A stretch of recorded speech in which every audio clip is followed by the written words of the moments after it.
नमस्कार दोस्तों, pro trading art में आपका स्वागत है। अभी हम लोग देखने वाले हैं यूज़र डिफाइंड फंक्शंस के बारे में। तो इसमें हम लोग सिंगल लाइन फंक्शंस पढ़ चुके हैं ऑलरेडी। अब हमें देखना है मल्टी लाइन फंक्शंस के बारे में। तो चलिए इसे समझना स्टार्ट करते हैं। सबसे पहला पॉइंट है, pine script also support multi line function with the following syntax. तो इसका सिंटेक्स है कि यहाँ पे हमें आइडेंटिफायर डिफाइन करना होता है और यहाँ पे पैरामीटर लिस्ट यहाँ पे बनाते हैं, same as single line functions. लेकिन सिंगल लाइन फंक्शंस में हम क्या करते थे, इस एरो के सामने यहाँ पे लिख दिया करते थे, एक लाइन में हमारा काम समाप्त हो जाता था। लेकिन जब हम लोग मल्टी लाइन फंक्शंस बनाते हैं तो वहाँ पे लोकल ब्लॉक बनाना पड़ता है और इसके अंदर हम लोग कोड लिखते हैं यहाँ पे। अब यहाँ पे आइडेंटिफायर क्या है, आइडेंटिफायर नेम तो हम लोग सिंपल सा जानते हैं, लिख देंगे लिस्ट ऑफ पैरामीटर्स। तो लिस्ट ऑफ पैरामीटर यहाँ पे पास कर देंगे और वेरिएबल डिक्लेरेशन, इसके अंदर में हम लोग वेरिएबल वगैरह भी डिक्लेयर कर सकते हैं, ठीक है ना। उसी तरह से पैरामीटर लिस्ट, पैरामीटर डिफिनेशन, ये सब क्या है हम लोग वहाँ पे सिंगल लाइन फंक्शंस में ऑलरेडी देख चुके हैं। तो चलिए इसका एक एग्जाम्पल देख लेते हैं। तो देखिए ये बहुत ही इंपॉर्टेंट एग्जांपल बताया हूँ, आप इसको खुद से अपने कोड में अप्लाई भी कर सकते हो। तो इसका रिजल्ट बहुत ही अच्छा आएगा। इज हैमर, यानी अगर आपको कहीं पे हैमर फाइंड करना है चार्ट में, अगर कहीं पर भी आपको हैमर प्लॉट करना है कि हैमर है या नहीं एक्चुअल में, तो आप इस कोड के माध्यम से कर सकते हो। तो इसको मैं पूरा फ्लेक्सिबल बनाया हूँ इस तरह से कि आप स्क्रीनर में भी अगर फ्यूचर में यूज़ करना चाहते हो तो उस तरह से भी इसे यूज़ कर सकते हो, और करेंट चार्ट पर तो यूज कर ही सकते हो इसे। तो इसमें समझते हैं कि क्या क्या किया गया यहाँ पे। सबसे पहले हमने क्या लिखा यहाँ पे, इज हैमर, यानी क्या है, ये आइडेंटिफायर नेम है, यानी हमारे फंक्शन का नेम है।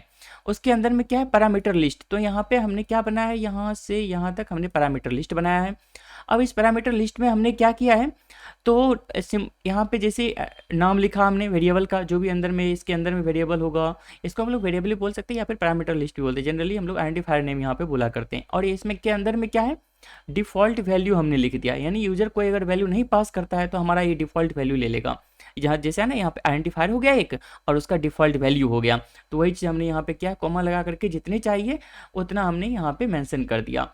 अब जैसे यहाँ पे हम लोग क्या फेच कर रहे हैं, ओपन क्लोज हाई लो। अगर मान लीजिए कोई भी सिंबल आप पास करते हो, हम अगर किसी अगर सपोज स्क्रीनर बनाते हो तो वहाँ पे आपको मल्टीपल सिंबल लेना पड़ता है। तो उन सभी अगर सिंबल को आप यहाँ पे जितने भी सिंबल को पास करते जाइएगा, उसका ये फेच करके दिखा देगा उसमें कहाँ पे हैमर बन रहा है या नहीं बन रहा है, ठीक है ना। तो अब ये क्या करेगा, ओपन फेच करेगा, क्लोज फेच करेगा, हाई फेच करेगा, लो के फेच करेगा। इतना डाटा हमें फेच करके मिल जाएगा। और यहाँ पे क्या कर रहे हैं हम लोग, वेरिएबल डिक्लेयर करें, वेरिएबल डिक्लेरेशन हो गया। उसके बाद हम लोग यहाँ पे अपना काम करेंगे कि जो भी हमें फंक्शन एग्जीक्यूट करवाना है और जो भी वैल्यू रिटर्न करवाना होगा वो चीज़ हमें यहाँ पे मेंशन करना होगा। जैसे इफ़ इज करेंट, ये हमने यहाँ पे क्यों लिखा है, बाय डिफ़ॉल्ट ट्रू कर दिया, यानी करेंट चार्ट का वैल्यू। अगर करेंट चार्ट के अनुसार हमें चेक करना होगा तो यहाँ पे दो रूल बनाया हूँ। दोनों रूल को अगर सेटिस्फाई हो जाएगा तो उसके बाद हमें यहाँ पे मिल जाएगा क्या चीज़, हैमर है या नहीं है, ठीक है ना। मल्टीप्लाइड का बाय डिफ़ॉल्ट वैल्यू 3 लिया हूँ। तो यहाँ पे पहले चेक कर रहे हैं, open minus low greater than है यानी क्लोज माइनस ओपन के, और इसको मल्टीप्लाई कर देंगे जितना भी वैल्यू होगा। तो बाय डिफ़ॉल्ट 3 से मल्टीप्लाई कर रहे हैं, एक रूल ये हो गया। दूसरा इसमें क्या है, close minus open greater than है यानी हाई माइनस क्लोज के। इस दोनों लॉजिक को एक साथ करने पे हमें मिलता है ट्रू या फिर फॉल्स। ट्रू होगा तो मतलब हैमर मिल गया हमें, फॉल्स होगा तो मतलब हैमर नहीं मिला। एल्स यानी करेंट चार्ट नहीं है। अगर करेंट चार्ट नहीं है तो हम लोग ओपन क्लोज हाई लो ये जो फेच कर रहे हैं उस सिंबल के लिए, पार्टिकुलर सिंबल के लिए, उसका वैल्यू यहाँ पे हमें फेच करके मिलेगा ओपन क्लोज हाई लो के रूप में, और उसको हम लोग यहाँ पे प्लॉट कर देंगे, सॉरी कैलकुलेशन यहाँ पे परफॉर्म करवा देंगे। तो इससे हमें ये हमारा हैमर है या नहीं वो किसी भी सिंबल के लिए हम लोग फेच करवा सकते हैं, ठीक है ना।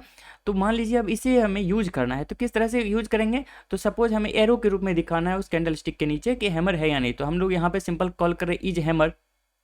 यहाँ पे कोई भी सिंबल पास नहीं कर रहे हैं ना, कि कोई भी डाटा नहीं पास कर रहे हैं। इसका मतलब क्या, सभी के सभी डिफ़ॉल्ट वैल्यू जो होगा वही यहाँ पर लेगा, ठीक है ना। यहाँ पे एक भी वैल्यू नहीं पास करे तो इसलिए यहाँ पे जितने भी डिफ़ॉल्ट वैल्यू का वो डिफ़ॉल्ट वैल्यू ले लेगा। अगर आपने यहाँ पे डिफ़ॉल्ट वैल्यू मेंशन नहीं किया है तो आपको यहाँ से पास करना अनिवार्य हो जाएगा, अन्यथा वो एरर दिखाएगा आपको, ठीक है ना। अगर आप इस फंक्शन को कॉल कर रहे हो चार्ट पे तो आपको इस तरह से प्लॉट होकर के मिल जाएगा। जैसे मान लीजिए यहाँ पे हैमर है तो उसके नीचे आपको इस तरह से एरो मिल जाएगा। इसको आप जरूर लिख करके देखिएगा, प्रैक्टिस करिएगा, निश्चित रूप से आपको ये काम हेल्पफुल रहेगा। अगर इसके रिगार्डिंग कोई भी आपको एरर आता है, कोई भी प्रॉब्लम होता है तो आप निश्चित रूप से कमेंट करिएगा। तो चलिए इसमें और भी डिटेल टॉपिक्स हैं उसे हम लोग कवर करते हैं। तो पहला पॉइंट क्या है, the body of a multi line function consist of several statements. The body of a multi line function consist of several statement, यानी मल्टी लाइन अगर फंक्शन होता है तो उसमें बहुत सारे हमारे बॉडी पार्ट, ये बॉडी पार्ट हो गया, इसमें मल्टीपल स्टेटमेंट होते हैं, है ना। मल्टीपल स्टेटमेंट है हमारे सामने। Each statement is placed on a separate line, and must be preceded by one indentation, that means 4 space और अ टैब।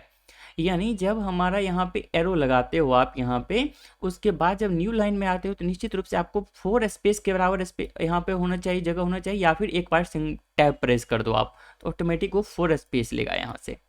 ये चीज़ आपको ध्यान में रखना है। और हम लोग लाइन ड्रैपिंग करते थे तो उसके लिए कितने स्पेस देते थे, तो सिंगल स्पेस। आपको याद होगा ये सब चीज़ मैं स्टार्टिंग में बता दिया था, लाइन ड्रैपिंग वगैरह क्या होता है, इंडेंटेशन क्या होता है, ठीक है ना। तो आपको यहाँ पे जब भी फंक्शन बनाते हैं, मल्टी लाइन फंक्शंस बनाते हैं, तो हमें यहाँ पे इंडेंटेशन करना होता है। जितने लाइन है सभी लाइन के लिए इंडेंटेशन करना होगा। जैसे हम लोगों ने इफ स्टेटमेंट के लिए इसके अंदर इंडेंटेशन किया, ये चीज़ आप ध्यान रखिएगा, ठीक है ना। तो हमेशा जितने भी मल्टी लाइन होंगे वहाँ पर इंडेंटेशन निश्चित रूप से होना चाहिए। तो उसके बाद हमारा नेक्स्ट पॉइंट क्या है, the indentation before the statement indicates that it is a part of the body of the functions and not part of the scripts global scope.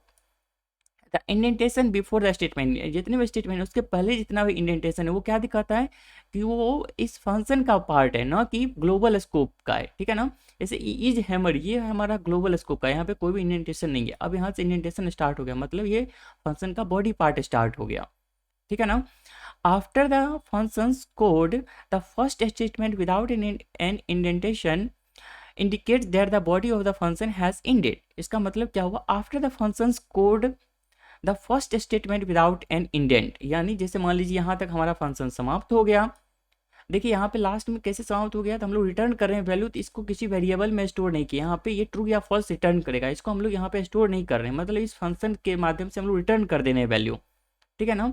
तो अब मान लीजिए यहाँ तक फंक्शन समाप्त हो गया। अब इसके बाद हम लोग कोई भी लाइन लिखते हैं सबसे पहले, तो वो क्या होगा यहाँ पर, यानी फंक्शन के बाद का लाइन होगा, यानी फंक्शन आपका हमारा यहाँ पे बॉडी पार्ट समाप्त हो चुका है, फंक्शन का काम समाप्त हो गया। वही चीज़ यहाँ पे आफ्टर द फंक्शंस कोड, यानी फंक्शंस कोड के बाद first statement without an indent. First statement कुछ भी आप लाइन लिखते हो जो जिसमें इंडेंटेशन नहीं है, वो क्या होगा, that indicates the body of the function has ended, यानी फंक्शन का बॉडी हमारा यहाँ से समाप्त हो गया, यानी फंक्शन का काम समाप्त हो गया है, ठीक है ना। ये जब तक इंडेंट में रहेगा वो फंक्शन के अंदर का पार्ट होगा। उसके बाद देखते हैं, आइदर एन एक्सप्रेशन और अ declared variable should be the last statement of the functions body.